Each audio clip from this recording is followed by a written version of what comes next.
Olá, pessoal. Aqui é o professor Otávio, né? Dou aula aí para as escolas, para a Escola Estadual João de Almeida, para a Escola Municipal Maria das Mercês Aguiar, em Birité. Eu tenho turmas do sétimo ano nas duas séries, né? Nas duas escolas, né? Só dou aula para o sétimo ano, esse ano, né? No caso. E em parceria também com a professora Elaine, com o professor Adilson, né? Elaine do João de Almeida e o Adilson da Escola Municipal Maria das Mercês. Eu vou apresentar um pouquinho aqui sobre a linguagem algébrica, né? Como que é a linguagem algébrica? O que ela representa para a gente e qual que é a importância dela na matemática?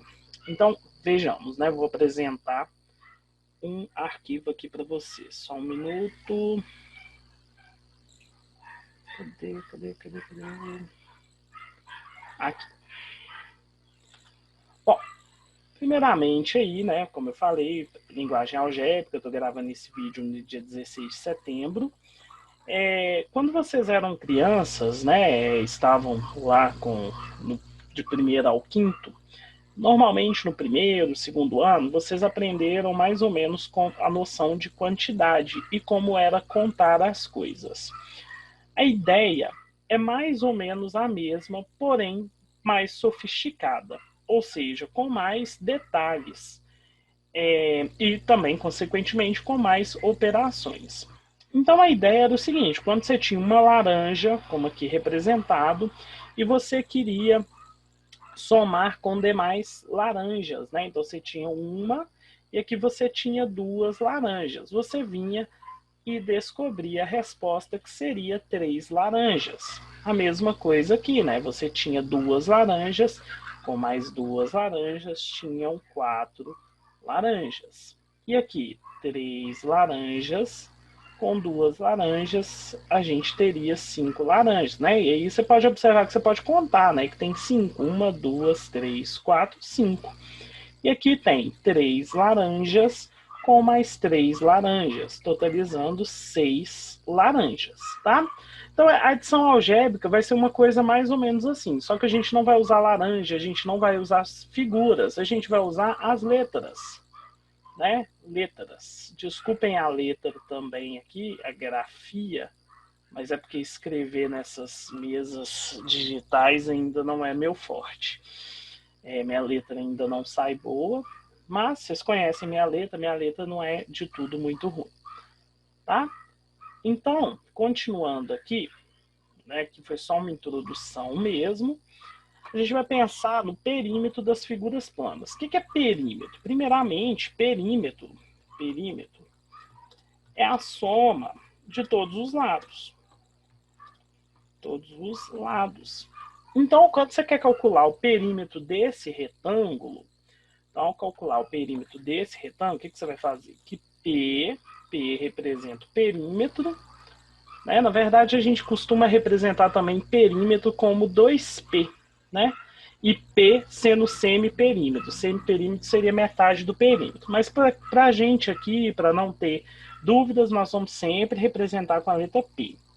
Então, nós vamos pensar, um retângulo ele tem dois pares de medidas iguais, né? Ele apresenta ângulos de 90 graus aqui, ângulos retos, né? Que a gente já estudou. Então ele apresenta quatro ângulos retos, ou seja, esse lado é paralelo a esse lado e eles são iguais, iguais têm a mesma medida. E da mesma forma, esse lado é paralelo a esse lado aqui e tem entre si a mesma medida. Ou seja, isso aqui vale 3, aqui vale 3, isso aqui vale 7, aqui também vale 7.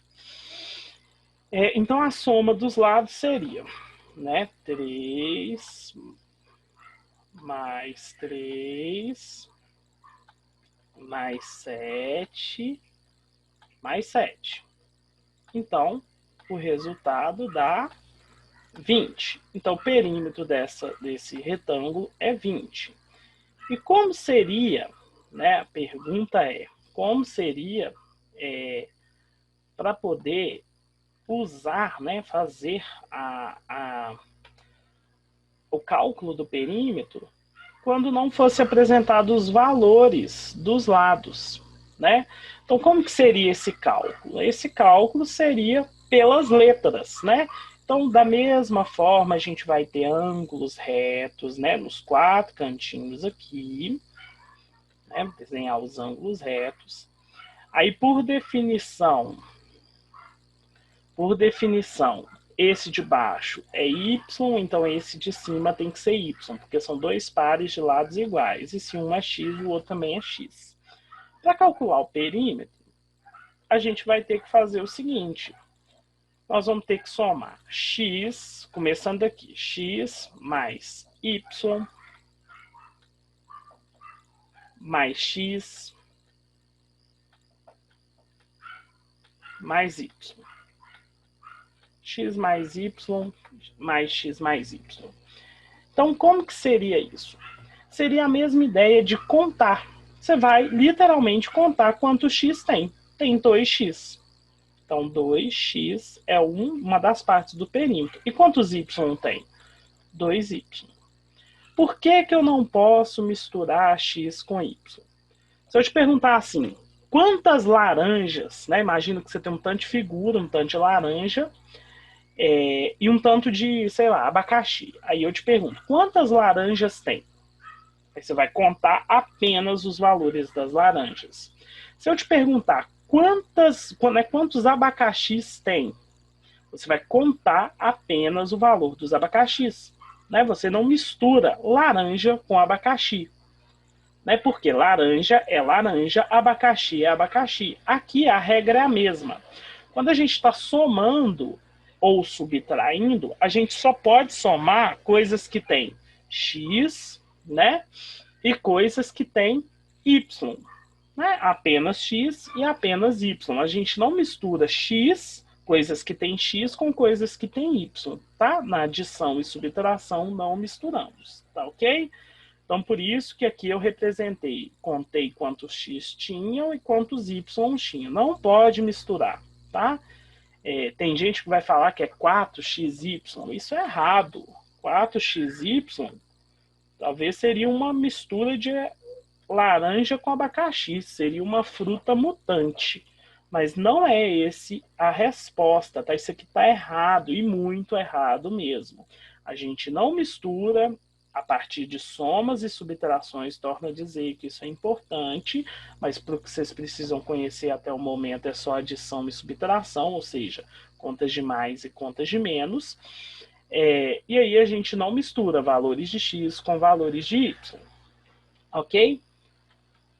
Qual que é a importância, né? Eu falei isso no início da aula. Qual que seria a importância do cálculo algébrico? Qual é a importância? Qual é a importância, né, da linguagem algébrica?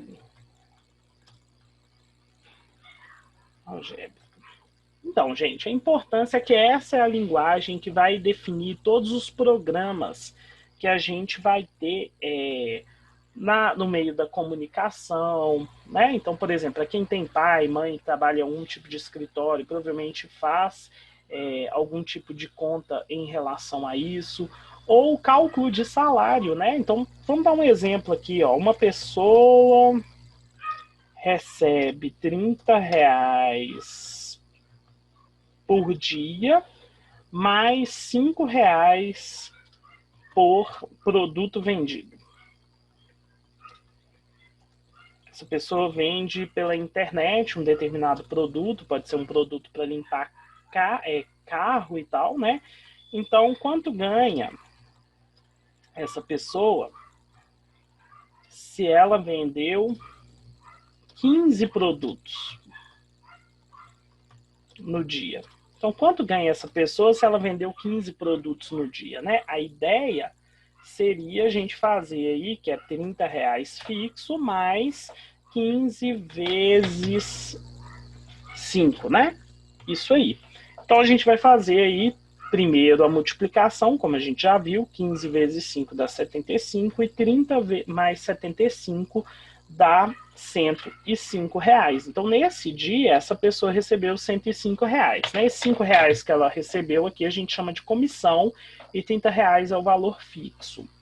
Então, defina uma fórmula para essa pessoa calcular o seu salário. Então, defina uma fórmula para essa pessoa calcular o seu salário. Qual que seria a fórmula? Seria R$ 30 mais 5 vezes X. Né? X, Y, Z, P de produto, né? A letra que você vai usar não importa. Se ele não definiu nenhuma letra, você pode usar qualquer uma. Então, por exemplo, aí você tem que escrever, né? Com P igual ao número de produtos vendidos. Produtos vendidos. Vamos supor que ela vende, sei lá, livros.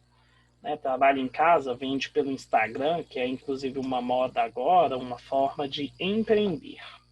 Outro exemplo que a gente pode dar é um exemplo clássico das bombas de gasolina, ou seja, as bombas de combustível nos postos de gasolina.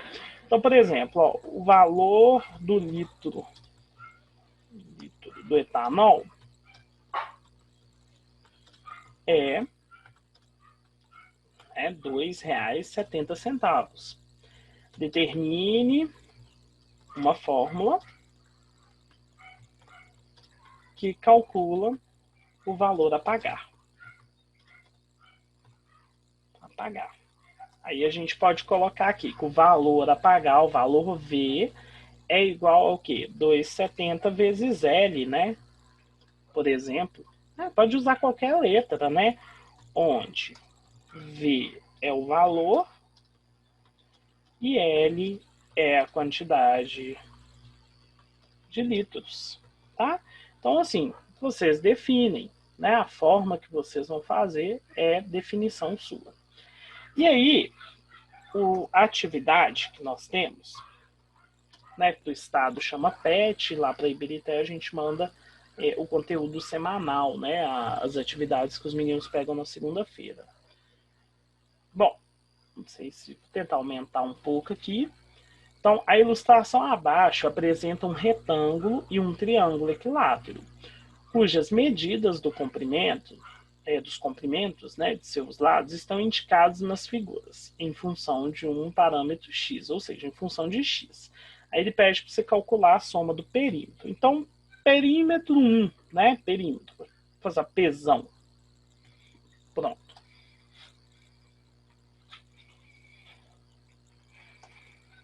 Pesão. Pesão vai ser igual, né? Nós temos aí, né? Eu tinha falado para vocês, né, anteriormente, que esse cara vai ser igual a esse cara e esse cara vai ser igual a esse cara, né? No caso do retângulo. Então, o que a gente vai definir aí? Que a gente vai ter um x mais 3 mais outro x mais 3 e um x mais outro x. Agora é só você contar. Quantos x tem aqui? 1, 2, 3, 4. Então vai ter 4x, né?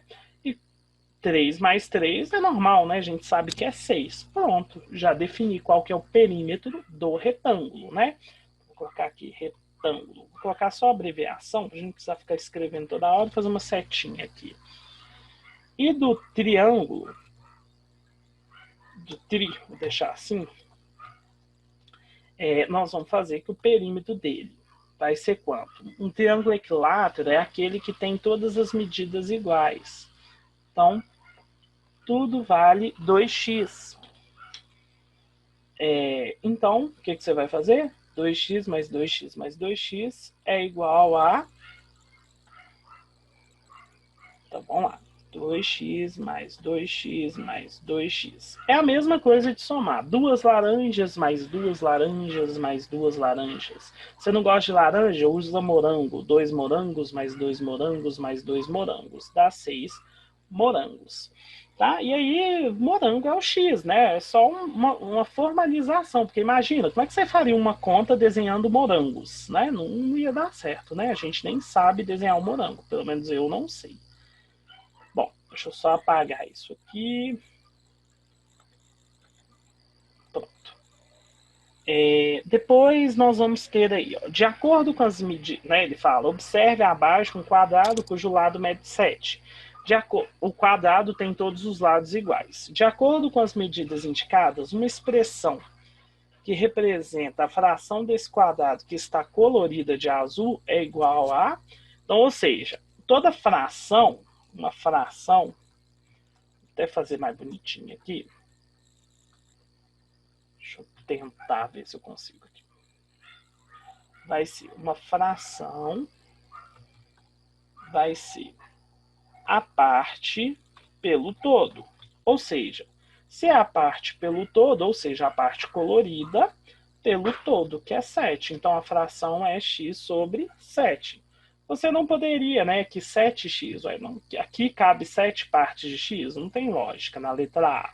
A letra B foi o que a gente encontrou. E 7 sobre x, não, você não tem 7 em x, você tem x em 7. X mais 7 sobre 14, nem sei de onde surgiu isso, né? Então, tá aí, a resposta, né, bem tranquila.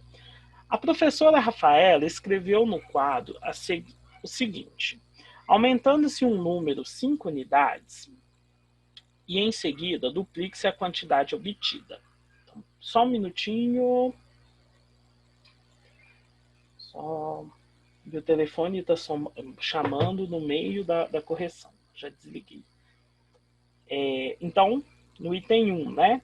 Ela fala: aumenta-se um número em 5 unidades. Então, que número é esse? Né? Você só tem que pensar em aumentar um número. Então, você vai chamar um número aqui de x. Toda vez na matemática falar um número e não falar que número é esse, você vai falar que é x, que é y, que é z. Né? No caso aqui, as alternativas estão falando que é x, nós vamos usar x também. Então, ele fala que é x, aumentando 5 unidades, que você está somando 5. E em seguida, duplica-se a quantidade obtida. Ou seja, você vai pegar esse resultado aqui e multiplicar ele por 2.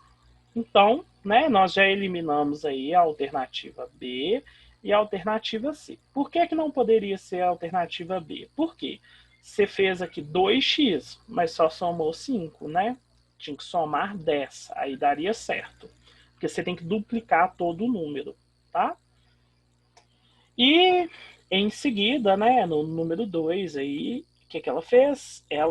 A metade do antecessor de um número. Toda vez que você tem um antecessor, quem que é o antecessor? Por exemplo, antecessor de 5 é 4, antecessor de 8 é 7, antecessor de 21 é 20, ou seja, você está subtraindo 1.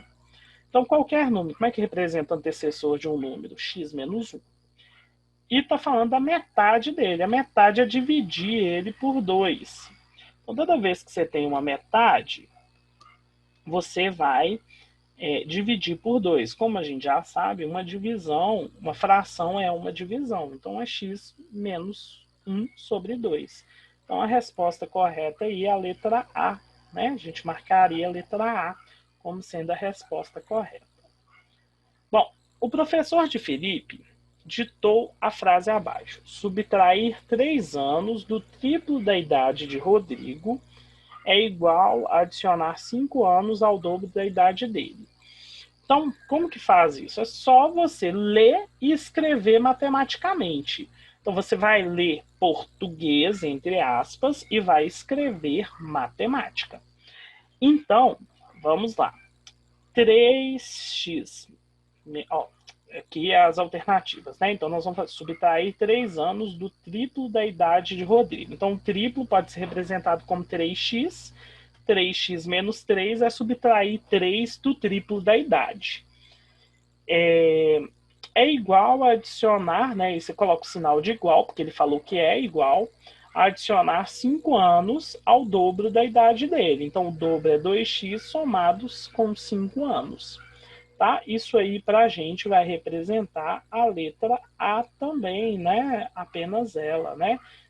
Subtrair 3 anos do triplo da idade, então, sendo x a idade, né? Sendo x a idade de Rodrigo. Então, você pegou o triplo da idade de Rodrigo, subtraiu 3 e falou que isso é igual ao dobro mais 5 unidades, né? O próximo passo aqui das próximas aulas provavelmente vai ser resolver esse tipo de conta, ou seja, determinar quantos anos o Rodrigo tem. No mais é só, espero que eu tenha tirado todas as dúvidas. Um forte abraço, né? Que todos fiquem bem. E vamos, né, se Deus quiser, estar juntos em breve, né? Não deixem de fazer as atividades, façam as atividades, não deixem acumular, porque quando retornarmos, vamos sim olhar essas atividades vão valer nota, vão valer a aprovação de vocês, né? Provavelmente aí para o 8º ano. Tá faltando matéria? Está. Nós vamos ter que readequar todo o conteúdo do 8º ano pensando nessas matérias que faltaram. Então é necessário que vocês estudem, façam um esforço. Eu sei que as condições de cada um é completamente diferente, né? Eu mesmo numa situação dessas seria bem complicado. Na época que eu tinha a idade de vocês, eu não tinha internet, não tinha computador. Na verdade, internet e computador não era uma coisa é, tão fácil como é hoje. Mesmo assim, hoje é fácil para mim, mas pode não ser para outras famílias. Mas eu provavelmente teria passado bastante dificuldade com relação a isso, porque eu não tinha internet, não tinha computador. Meu pai estudou até a 2ª série, minha mãe até a 4ª série, depois voltou a estudar, mas parou de novo. Não tem conhecimento sobre isso, principalmente em matemática, que é sim um pouco mais complicado, né? As pessoas têm medo, né? Têm dificuldade, mas a gente tem que trabalhar essa dificuldade, a gente não pode manter nela, tá bom? Então, desejo que tudo vai dar certo para vocês, vai dar certo para mim, vai dar certo para todos os funcionários das escolas, mas a gente tem que, infelizmente, respeitar, né, a questão aí do isolamento, né? Eu, por exemplo, aí não tenho, graças a Deus, nenhuma... não sou grupo de risco, não tenho nenhuma doença que me leva a ser grupo de risco, mas meus pais são, né? Meu pai já é idoso, minha mãe tem problema no coração, então isso pode acarretar, talvez, se eu pegar, né, o coronavírus, mas eu posso transmitir para eles e para eles pode ser fatal. Pode ser para mim também, né? Pode acontecer alguma coisa comigo. Então, assim, o retorno fica meio complicado, tem que cair bastante o número de casos, mas eu espero que nós consigamos vencer isso tudo, tá, gente? Eu realmente desejo muito isso. É muito complicado o ensino à distância mesmo, né? Não é fácil. Eu também sou aluno, muitos sabem, né? Eu sou aluno de engenharia do Cefet, aluno de mestrado. Tenho aulas por computador. Se você perguntar se eu gosto porque eu estou em casa. Mas eu não gosto porque é difícil de aprender. Mas é o que a gente tem para hoje. Vamos tentar trabalhar com isso e ver com bons olhos, né? Não deixo de fazer minhas atividades, minhas listas de atividades gigantescas estão aqui sempre fazendo. Aqui. Essa aqui foi uma atividade que eu fiz recente, olha lá. Então, sempre estou fazendo as minhas coisas. Vocês de vez em quando acompanhavam isso, né? Que eu comentava em sala. E minha vida continuou, não parou por causa do coronavírus, né? A gente tenta trabalhar da forma que pode. Então, um forte abraço, espero que todos estejam bem e continuem bem. Abraço para vocês.